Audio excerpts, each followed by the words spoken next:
Women power അതാണ് എൻ്റെ main agenda. Like bringing women out, making them make your own മണി.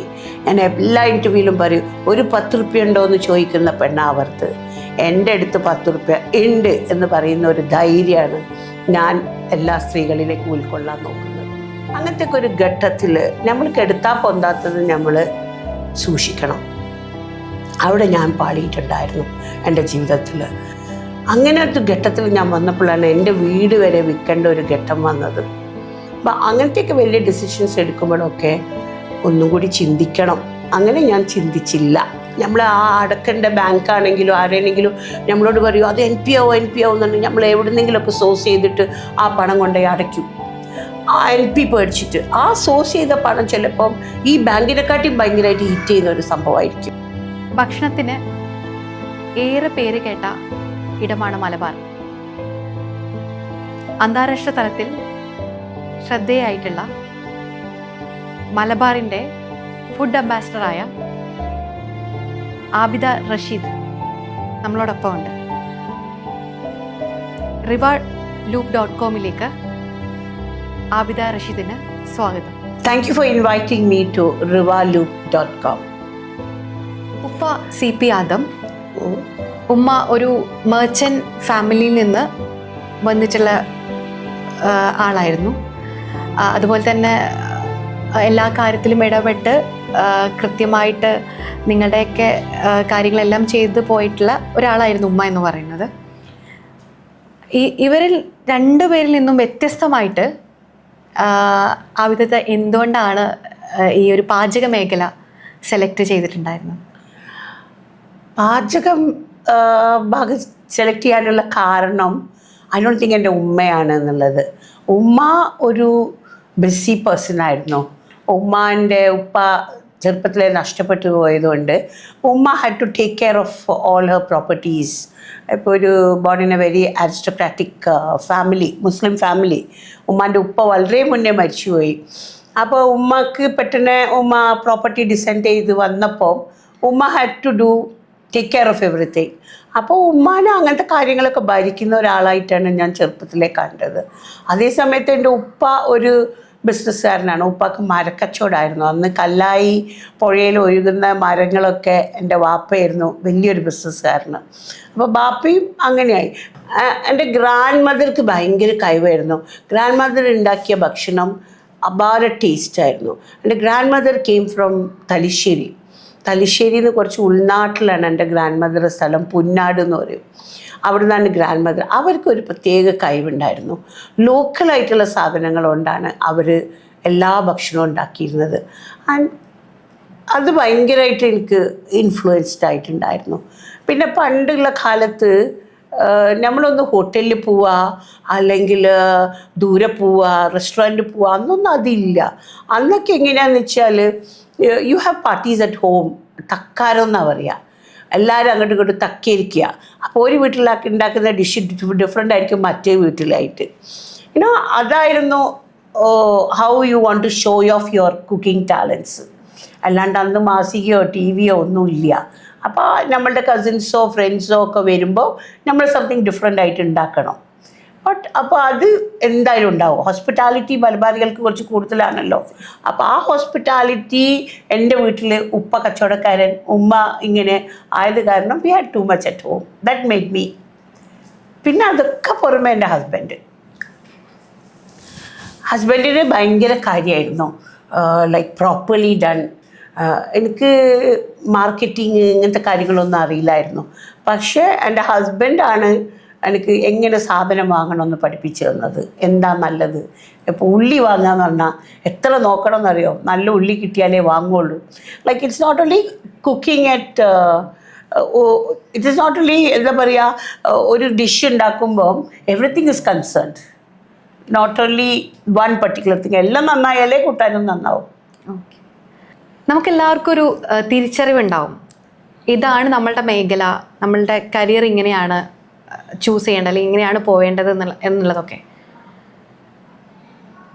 ആബിദത്തെ സംബന്ധിച്ചിടത്തോളം അങ്ങനെ ഒരു തിരിച്ചറിവ് ഏത് പ്രായത്തിലാണ് അല്ലെങ്കിൽ ഏത് സമയത്താണ് ഉണ്ടായിരുന്നത്? ഞാനൊക്കെ ജനിക്കുന്ന കാലം എന്ന് പറഞ്ഞാൽ ഇപ്പോഴത്തെ കാലഘട്ടമല്ല. I was born in 1962. And നമ്മളൊക്കെ സ്കൂളിൽ പോകുമ്പോഴും പഠിക്കുമ്പോഴും അല്ലെങ്കിൽ when we were growing nobody told us നീ ഡോക്ടർ ആവണോ, നീ എഞ്ചിനീയർ ആവണോ, അല്ലെങ്കിൽ നീ എന്തെങ്കിലും ആവണം.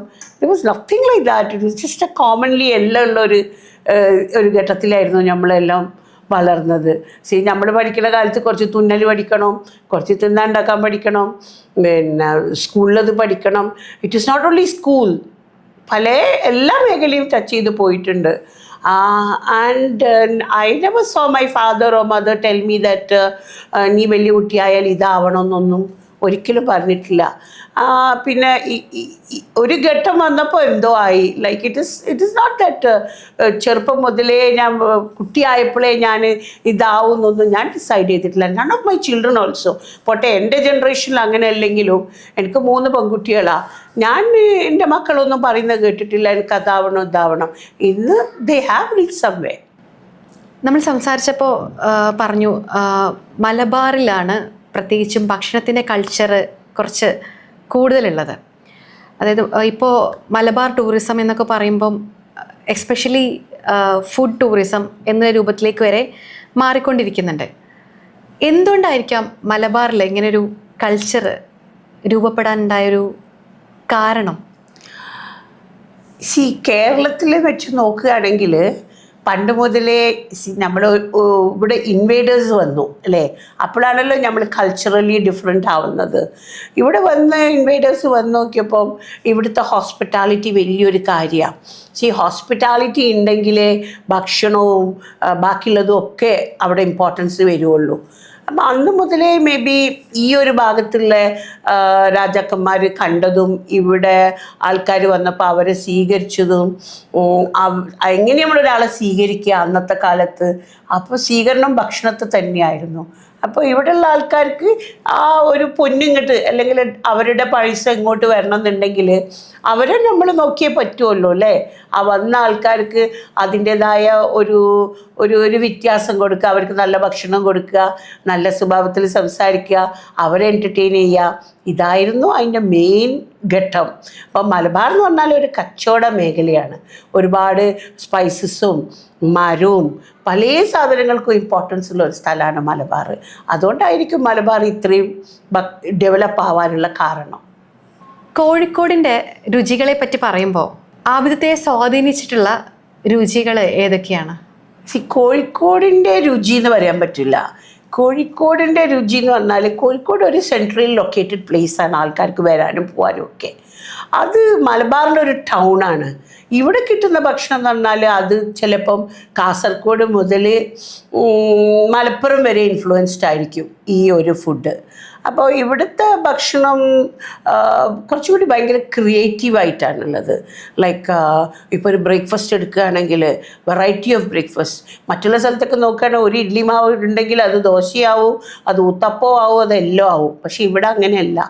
ഇവിടെ everything is entirely different from that ഒരു ഡിഷ്.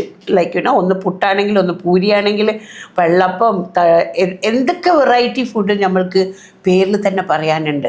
അത് അത്രയും വെറൈറ്റീസ് ഉണ്ട് എന്നുള്ളതാണ് ഇവിടുത്തെ ഫുഡിൻ്റെ ഒരു വ്യത്യാസം. സ്ത്രീകളെക്കുറിച്ച് പറയുമ്പോൾ നോർമലി പറയാറുണ്ട് മൾട്ടി ടാസ്കിങ്ങിൻ്റെ വിദഗ്ധരാണ് സ്ത്രീകൾ എന്നുള്ളത്.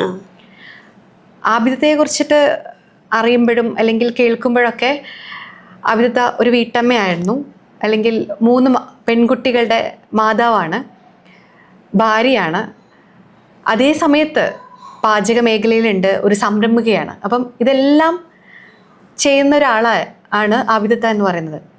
എങ്ങനെയാണ് ഇതെല്ലാം മാനേജ് ചെയ്യുന്നത്? നമുക്കെല്ലാം ചെയ്യുന്നതിന് എന്താ ബുദ്ധിമുട്ട്? ഞാൻ എപ്പോഴും പറയുന്ന മാതിരി 24 മണിക്കൂറേ എല്ലാവർക്കും ഉള്ളൂ. അതിലൊരു 8 മണിക്കൂർ നമ്മൾ ഉറങ്ങിയിരിക്കും, കഴിച്ച് ബാക്കി 16 മണിക്കൂറുണ്ട്. അതാലോചിച്ചാൽ തന്നെ എന്തും ചെയ്യാം. ഈ 16 മണിക്കൂർ ഞാൻ എങ്ങനെ യൂട്ടിലൈസ് ചെയ്യും എൻ്റെ ജീവിതത്തിൽ? മേ ബി കിച്ചണിലേക്ക് ഒരു 2 മണിക്കൂർ ഇട്ടോളൂ. അത് കഴിഞ്ഞാൽ ഇനിയുണ്ട് 14 മണിക്കൂർ. ഒരു 8 മണിക്കൂർ സ്കൂളിൽ പോകാൻ കൂട്ടിക്കോളി, എന്നാലും ബാക്കിയുണ്ട്. അങ്ങനെ ആലോചിക്കുന്ന സമയത്ത് എന്തും ചെയ്യാനുള്ള സമയം അവിടെ കണ്ടെത്തും. അതുപോലെ ഒരുപാട് ട്രാവൽ ചെയ്യുന്ന ആളാണ് ആബിദത്ത. ഈ ട്രാവൽ ചെയ്യുന്ന സമയത്ത് നമ്മൾ പലയിടങ്ങളിൽ പലതരത്തിലുള്ള ഭക്ഷണങ്ങളാണ് കഴിക്കാറുള്ളത്. അങ്ങനെ എവിടെയെങ്കിലും ട്രാവൽ ചെയ്യുന്ന സമയത്ത് ഏതെങ്കിലും ഭക്ഷണങ്ങൾ കഴിക്കുന്ന സമയത്ത് ഇത് നമ്മുടെ നാട്ടിലേക്ക് കൊണ്ടുവന്നാൽ, മലബാറിലേക്ക് കൊണ്ടുവന്നാൽ നന്നായിരിക്കും, എല്ലാവർക്കും ഇഷ്ടപ്പെടും എന്നെപ്പോഴെങ്കിലും തോന്നിയിട്ടുണ്ടോ? ഈ മലബാറികൾക്ക് ഒരു പ്രശ്നമുണ്ട്, നല്ല എരിവും പുളിയൊക്കെ ഉള്ള ഭക്ഷണം തന്നെ വേണം. അവർക്ക് ഈ ഒരുപാട് ബ്ലാൻഡ് ആയിട്ടുള്ള ഭക്ഷണത്തിനോട് വലിയ താല്പര്യമില്ല. ഞാൻ ഒരുപാട് ട്രാവൽ ചെയ്തിട്ടുണ്ടെങ്കിലും ഞാൻ ഇന്ത്യയിലാണ് ട്രാവൽ ചെയ്തത് കൂടുതൽ. Like I have not travel, കുറച്ചൊക്കെ ഫോറിനിൽ പോയിട്ടുണ്ട്, പക്ഷെ എന്നാലും അത്ര എനിക്ക് അവരുടെയൊക്കെ ഭക്ഷണത്തായിട്ട് പരിചയമില്ല. പക്ഷേ ഇന്ത്യയിൽ തന്നെ നോക്കുമ്പോൾ ഇല്ലേ, അത്രയും ഫുഡ് വെറൈറ്റീസ്, ഓരോ സ്റ്റേറ്റിനും ഓരോ ഫുഡാണ്. ഇപ്പം ഞാനിപ്പോൾ കൂടുതലും എനിക്ക് സൗത്ത് ഇന്ത്യയിൽ പോയി കഴിഞ്ഞാൽ മേ ബി എനിക്ക് സൗത്ത് ഇന്ത്യൻ ഇഡ്ഡലി ദോശയൊക്കെ ഭയങ്കര ഇഷ്ടമാണ്. I think that is something, അത് നമ്മുടെ നാട്ടിലേക്ക് വന്നതല്ലേ ഇഡ്ഡലി ദോശയൊക്കെ. മേ ബി ഇപ്പം ഡൽഹി നോർത്ത് രാജസ്ഥാനിലൊക്കെ ട്രാവൽ ചെയ്യുന്ന സമയത്ത് രാജസ്ഥാൻ്റേതായ കുറച്ച് ഭക്ഷണങ്ങളുണ്ട്. പിന്നെ അതേമാതിരി രാജസ്ഥാനികളുടെ ഭക്ഷണം എന്നല്ല, but I don't give up four kebabs and butter chicken. The world has taken over saying that India എന്ന് പറഞ്ഞാൽ, ഇന്ത്യൻ ഫുഡ് എന്ന് പറഞ്ഞു കഴിഞ്ഞാൽ അത് വെറും ബട്ടർ ചിക്കൻ, അതിൽ തീരരുത് ഇന്ത്യൻ ഫുഡ്. ഇന്ത്യൻ ഫുഡ് എന്ന് പറഞ്ഞാൽ കേരളത്തിലേക്ക് ഇങ്ങോട്ട് വന്നാൽ ഞാൻ കാണിച്ചു കൊടുക്കും ഒരു 500 വെറൈറ്റി ഫുഡ്. അത്രയും ഫുഡ് വെറൈറ്റീസ് ഉള്ള ഒരു country ലോകത്തില്ല. any leaf or any കായ് നമ്മുടെ നാട്ടിലുണ്ടാകുന്ന എന്തിനെ കൊണ്ടും നമ്മൾക്ക് ഭക്ഷണം ഉണ്ടാക്കാൻ അറിയുന്ന ഒരു പർട്ടിക്കുലർ കമ്മ്യൂണിറ്റിയാണ് ഇവിടെ ഉള്ളത്. അപ്പം ഇൻ്റർനാഷണലി ചോദിച്ചു കഴിഞ്ഞാൽ ഇറ്റ് ഡിപ്പെൻഡ്സ്, ഓരോരുത്തരുടെ കാലാവസ്ഥക്കനുസരിച്ചായിരിക്കും ഓരോരുത്തരുടെ ഭക്ഷണം, ഓരോ നാടിൻ്റെ ഭക്ഷണം. അപ്പം അത് ഞാൻ പറയുന്നില്ല, അത് ഓരോ കാലാവസ്ഥക്കനുസരിച്ചായിരിക്കും അവരുടെ ഫുഡ് ഹാബിറ്റ്സ് അല്ലേ. അപ്പം എനിക്കറിയില്ല, എൻ്റെ പ്രായം വെച്ചിട്ടാണെങ്കിലോ അല്ല എന്തെങ്കിലും ഇഷ്ടം വെച്ചിട്ടാണെങ്കിലോ എനിക്ക് കൂടുതൽ ഇഷ്ടം മലബാറി ഫുഡ് തന്നെയാണ്. Something to bring from there, I prefer Chinese food more than anything else. പ്രവാസ ജീവിതം ഉപേക്ഷിച്ചുകൊണ്ട് നാട്ടിലെത്തി പിന്നീടൊരു സംരംഭകയായി മാറുകയായിരുന്നു. ആ കാലത്ത് അതിൻ്റെ ഒരു തുടക്കത്തിലൊക്കെ ഉണ്ടായിരുന്ന സന്തോഷം എത്രത്തോളമായിരുന്നു? കല്യാണം കഴിക്കുന്ന സമയത്ത് വിചാരിച്ചു, വാവ്, ഫോറിനിൽ പോവല്ലേ, പ്ലെയിനിൽ പോവല്ലേ, അതൊരു ഭയങ്കര ഡിഫറെൻ്റൊക്കെ ആയിട്ട് തോന്നി. ലൈക്ക് അവിടെ എത്തിക്കഴിഞ്ഞപ്പോൾ സഹിക്കാൻ പറ്റാത്തൊരു ജീവിതമാണ്. അവിടെ ആൺ പെൺ ഭേദം ഒരുപാടുണ്ടല്ലോ. ഭർത്താക്കന്മാർ രാവിലെ പണിക്ക് പോകും, ഒരു വരുന്നവരെ മിണ്ടാണ്ട് ഫ്ലാറ്റിൽ അടച്ചുപൂട്ടിയിരിക്കുക. അതിന് ചൂട് കാരണം ഒരു ജനവാതിൽ പോലും തുറന്നിട്ട് ഒരു കാറ്റ് പോലും കൊള്ളാത്തൊരവസ്ഥയിലാണ്. Why not? നമ്മൾക്കും അതിനുള്ള കഴിവുള്ള ആൾക്കാരല്ലേ. ലൈക്ക് സ്ത്രീകൾ എന്ന് പറഞ്ഞിട്ട് ഉള്ളിൽ അടച്ചിടേണ്ട ഒരു സാധനമല്ല. അവരിലും ഒരുപാട് കാര്യങ്ങളുണ്ട്. അവർക്കും അതേമാതിരത്തുള്ള കഴിവ് ദൈവം കൊടുത്തിട്ടുണ്ട്. ആ കഴിവിനെയൊക്കെ കെട്ടിയിട്ടിട്ട് വെറും ഒരു അടുക്കളക്കാരിയായിട്ടോ വെറും ഒരു മാതാവായിട്ടോ വീട്ടിലിരിക്കേണ്ട ആവശ്യമില്ല. ഈ ദൈവം തന്ന 24 മണിക്കൂറിൽ അമ്മയാവാ, പെങ്ങളും ആവാ, ഭാര്യയാവാ, സംരംഭയോ ആവാം. അതിലെല്ലാം കൂടി അതിനെ അടച്ചു പൂട്ടിയിട്ട് വളർത്തുന്നതിൽ എനിക്ക് തീരെ താല്പര്യമില്ലായിരുന്നു. ഞാനവിടെ പോയി ഒരു 1.5 വർഷം എങ്ങനെയൊക്കെയോ ആ ഒരു പുതിയ കല്യാണം കഴിച്ചത് കാരണമൊക്കെ കുറേയൊക്കെ ഒപ്പിച്ച് ജീവിച്ചു. But I busted out. I said no, this is not where I should be. എനിക്ക് തിരിച്ചു പോകണം. നാട്ടിൽ കഞ്ഞി കുടിച്ചാലും വേണ്ടിയില്ല, ഇവിടെ ഇപ്പോൾ ബിരിയാണി വയ്ക്കാനുള്ള പൈസ കിട്ടിയായിരിക്കും, പക്ഷെ നാട്ടിൽ കഞ്ഞി കുടിക്കാനുള്ള പൈസ ഉണ്ടെങ്കിൽ ലെറ്റ്സ് ഗോ, നമ്മുടെ നാട് തന്നെയാണ് നമ്മുടെ സ്ഥലം. That was my approach to life. ആബിദത്ത ഒരുപാട് മീഡിയകളോടൊക്കെ സംസാരിക്കുന്ന ആളാണ്, പ്രത്യേകിച്ചും ഇൻ്റർനാഷണൽ മീഡിയകളോട് സംസാരിക്കുന്ന ആളാണ്. ഇപ്പോൾ ഞാനും സംസാരിക്കുന്ന സമയത്ത് എൻ്റെ ഒരു ശ്രദ്ധയിൽപ്പെട്ട ഒരു കാര്യമാണ്, അവർ നന്നായിട്ട് ഇംഗ്ലീഷ് ലാംഗ്വേജൊക്കെ കൈകാര്യം ചെയ്യുന്നുണ്ട്, നല്ല ഫ്ലുവൻസിയൊക്കെ ഉണ്ട്. അപ്പം പാചകത്തിൻ്റെ മേഖലയിലേക്ക് വരുന്നതിന് മുൻപുള്ള ആബിദത്തയുടെ ഒരു വിദ്യാഭ്യാസ കാലഘട്ടം എന്തായിരുന്നു? ഞാൻ കോഴിക്കോട് സെൻറ്റ് ജോസഫ്സ് ഗേൾസ് ഹൈസ്കൂളിലായിരുന്നു. വളരെ ചെറിയ കുട്ടിയായപ്പോൾ ഒരു 3ാം ക്ലാസ് 4ാം ക്ലാസ് വരെ പഠിച്ച്. സ്കൂളിൽ തോറ്റ് കാരണം ആ സ്കൂളിൽ പിന്നെ എന്നെ അവിടെ കയറ്റിയില്ല. അപ്പോൾ അന്നത്തെ കാലത്തെ കൾച്ചർ എങ്ങനെയാണെന്ന് വെച്ചാൽ പെൺകുട്ടികളെ നല്ല സ്ഥലത്തേക്ക് കല്യാണം കഴിക്കാന്നുള്ളതേ ഉള്ളൂ, അല്ലാണ്ട് നീ പഠിച്ചിട്ട് ആരാവണം എന്നുള്ള ഒരു കാലഘട്ടമല്ല. അപ്പോൾ അന്ന് പിന്നെ ഒരു എന്താ പറയുക, ഒരു ഫിനിഷിങ് വേണം കുട്ടികൾക്ക്, ലൈക്ക് ഹൗ ടു ടോക്ക്, അല്ലെങ്കിൽ ടേബിൾ എങ്ങനെ സെറ്റ് ചെയ്യണം, ആൾക്കാർ വന്നാൽ എങ്ങനെ സ്വീകരിക്കണം, ഇങ്ങനത്തെ കാര്യങ്ങളെല്ലാം ഭയങ്കര ആയിരുന്നു. പോളിഷ്ഡ് ആവണം പെൺകുട്ടികൾ. അങ്ങനെ ഞങ്ങളെല്ലാവരും എല്ലാ വീട്ടിലും ഫാമിലിയിലുള്ള ഒരുവിധ കുട്ടികളെല്ലാവരും ബോർഡിംഗ് സ്കൂളിലിടും. ഒരു 2 വർഷം ബോർഡിംഗ് സ്കൂൾ ഊട്ടിയിലിട്ട്. ഊട്ടിയിൽ ബോർഡിംഗ് സ്കൂളിൽ ഞാൻ നാസറത്ത് സ്കൂളിൽ ഒരു ഹോളി ഇന്നസെൻസ് എന്ന് പറഞ്ഞ സ്കൂളിലാണ് 2 കൊല്ലം പഠിച്ചത്. മേ ബി അവിടെ നല്ല നല്ല എഡ്യൂക്കേഷനായിരുന്നു. ഇറ്റാലിയൻ സിസ്റ്റേഴ്സൊക്കെ ആയിരുന്നു അന്ന്. അന്ന് തന്നെ ഞാൻ ഇങ്ങനത്തെ ഭക്ഷണമൊക്കെ കണ്ടത്, കുറച്ചും കൂടി ഇറ്റാലിയൻ ഫുഡും എല്ലാ ദിവസവും ഫുഡ് ഭയങ്കര ഡിഫറെൻ്റ് ആയിട്ടൊക്കെ ആയിരുന്നു അവർ സെർവ് ചെയ്തിരുന്നത്. It was not a very posh സ്കൂളൊന്നുമല്ല, ഒരു വീട് പോലത്തെ ഒരു സ്കൂളിലാണ് പഠിച്ചത്. അത് കഴിഞ്ഞ് വലിയ കുട്ടിയായപ്പോൾ പിന്നെ ഉമ്മ വാപ്പ എല്ലാം പറഞ്ഞ് പുറത്തിക്കാൻ പാടില്ല. We came back home. അവിടെ വന്നപ്പോൾ പിന്നെ പഠിച്ച സ്കൂളിൽ എന്തായാലും തരൂലല്ലോ, തോറ്റ കുട്ടിയല്ലേ. അപ്പോൾ I normally went to a government school, ഒരു ഗണപതി ഗേൾസ് ഹൈസ്കൂൾ ചാലപ്പുറം. അവിടെ നിന്നാണ് ഞാൻ പഠിച്ചത്. 10ാം ക്ലാസ് പാസ്സാകുമ്പോൾ ഒരു സാധാരണ എല്ലാം കൂടി കൂട്ടിക്കഴിഞ്ഞാൽ 220 മാർക്കൊക്കെ കിട്ടിയാൽ മതി. 223 മാർക്കിൽ ഞാൻ പാസ്സായി. അതന്നെ, അതെങ്ങനെയൊക്കെയോ പാസ്സായി, അത്ര തന്നെ. അപ്പോൾ ദാറ്റ് ഇസ് നോട്ട് ഈ സ്കൂളിൽ പഠിച്ചിട്ട് ആടുന്ന് കുറേ മാർക്ക് കിട്ടില്ല. എല്ലാ ബേസിക് എഡ്യൂക്കേഷൻ എന്ന് പറയുന്നത് എന്താ, നമ്മൾക്ക് അറിവുകൾ വേണം, അല്ലാണ്ട് പേപ്പറിൽ കുറേ മാർക്ക് കിട്ടിയോണ്ട് പേഴ്സണാലിറ്റി ആവില്ല. അത് കഴിഞ്ഞ് I had to go to college. അപ്പം അന്നത്തെ കാലമൊക്കെ 9ാം ക്ലാസ് 10ാം ക്ലാസ് ആകുമ്പോഴത്തേക്ക് കല്യാണം കഴിക്കണം നിർബന്ധമായിട്ടും, പിന്നെ പുതിയാപ്പിളിനെ കിട്ടൂല. അപ്പോൾ when I reached, my parents were upset that I'm getting late for marriage, but I got the opportunity പഠിക്കാൻ. അപ്പോഴാണ് ബോധം വന്നത് പഠിക്കണമെന്നുള്ളത്. അപ്പോൾ +2 സാധാരണ MES കോളേജിൽ +2 ചെയ്തു. അതും സീറ്റ് വാങ്ങിത്തരാൻ എൻ്റെ വാപ്പയൊന്നും മെനക്കെട്ടിട്ടില്ല. ലൈക്ക് ദാറ്റ് വാസ് അത്ര മാർക്കല്ലേ ഉള്ളൂ, അങ്ങനത്തെ കോളേജിൽ കിട്ടി. ബട്ട് പോണോടത്തൊക്കെ എങ്ങനെയെങ്കിലുമൊക്കെ അടിച്ച് കയറി മുന്നിൽ നിൽക്കും, ലീഡറാവും. പക്ഷെ I was very scared on stage ബാക്കിൽ നിന്നിട്ട് ചെയർമാനെ ഞാൻ നിശ്ചയിക്കും, ഞാൻ ബാക്കിലായിരിക്കും, പക്ഷെ എനിക്ക് സ്റ്റേജിൽ കയറാൻ പേടിയാണ്. അങ്ങനെ ഒരു ഭയങ്കര ഒരു കുണ്ടായിസം ലെവലിലാണ് കോളേജസ് പഠിച്ചത്. പിന്നെ ഡിഗ്രിക്ക് ഞാൻ പ്രൊവിഡൻസ് കോളേജിൽ, അവിടെ നിൽക്കുമ്പം എനിക്ക് പറ്റിയ സബ്ജക്റ്റ് ഞാൻ ഇംഗ്ലീഷ് ലിറ്ററേച്ചറാണ് എടുത്തത്. എക്കണോമിക്സ് കുറേ പഠിക്കാനുണ്ട്. പഠിക്കുന്ന കാര്യത്തിൽ എനിക്ക് കുറേ പഠിക്കാൻ ഇഷ്ടമില്ല, പക്ഷേ ലാംഗ്വേജ് ആകുമ്പോൾ ഇറ്റ് വാസ് നൈസ്. അന്നാണ് കോളേജിൽ ഫസ്റ്റായിട്ട് ലിറ്ററേച്ചർ കോളേജിലേക്ക് വന്നത്. അപ്പോൾ 3 കൊല്ലം ഇംഗ്ലീഷ് ലിറ്ററേച്ചർ എടുത്തു. അതും കഴിഞ്ഞിട്ട് എനിക്കൊരു കൊല്ലം കൂടി ഓപ്പർച്യൂണിറ്റി കിട്ടി പഠിക്കാൻ. So I went to Madras. അവിടെ വെച്ചിട്ട് ഞാൻ BBA എടുത്തു, bachelor of business management. That I did in 1983. അന്ന് കോത്താരീസിൽ വെച്ചിട്ട് ഐ ജോയിൻഡ്. അത് ഒരു കൊല്ലത്തെ കോഴ്സായിരുന്നു, but within 8 months I got married. That is my basic education. Language എല്ലാവർക്കും ലാംഗ്വേജ് കിട്ടും, പ്രാക്ടീസാണ് ലാംഗ്വേജ്.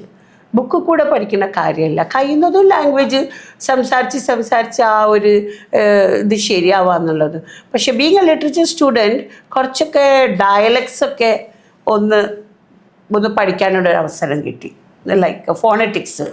അപ്പം ഫോണറ്റിക്സ് പറയുമ്പോൾ ടീച്ചേഴ്സ് വെ വെരി കെയർഫുൾ ദാറ്റ് വായ തുറന്ന് എന്താ പറയുക, വേർഡ്സൊക്കെ കറക്റ്റഡായി. അതുകൊണ്ടായിരിക്കും മേ ബി ലാംഗ്വേജ്.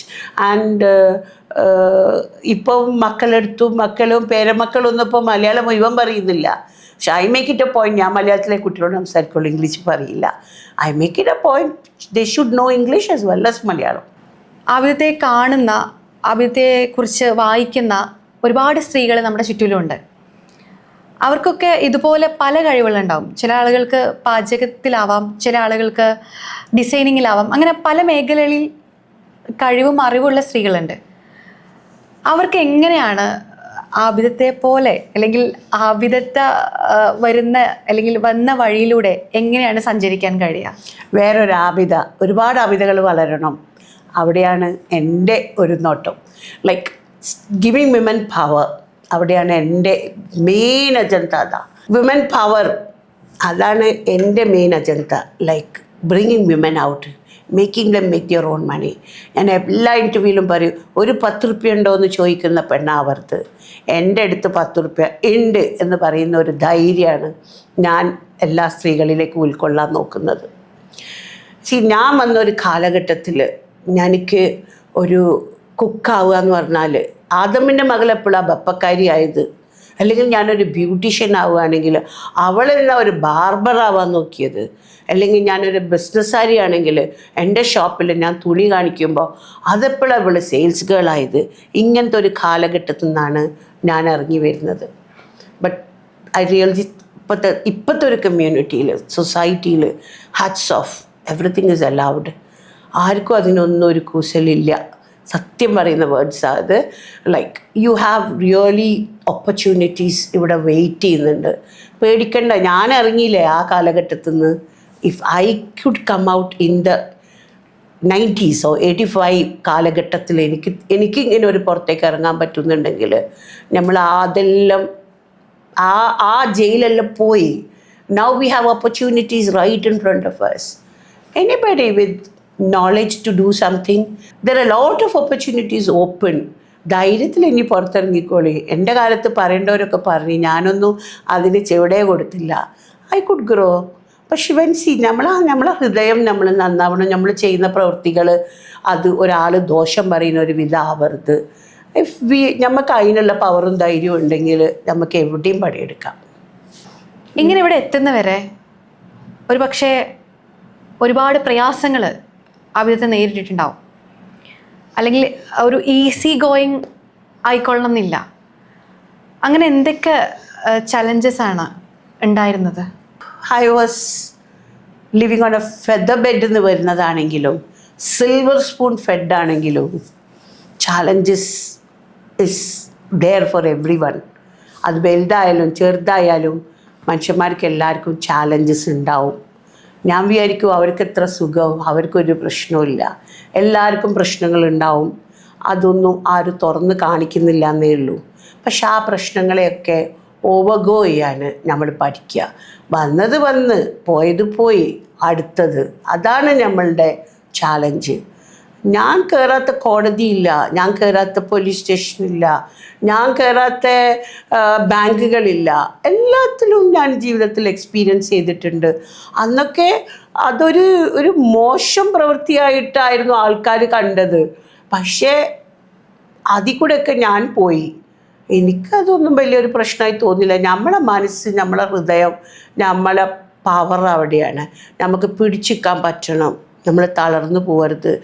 നമുക്കിട്ട് അരി ഇവിടെ എന്തായാലും ഉണ്ടാവും. And we have to live it up.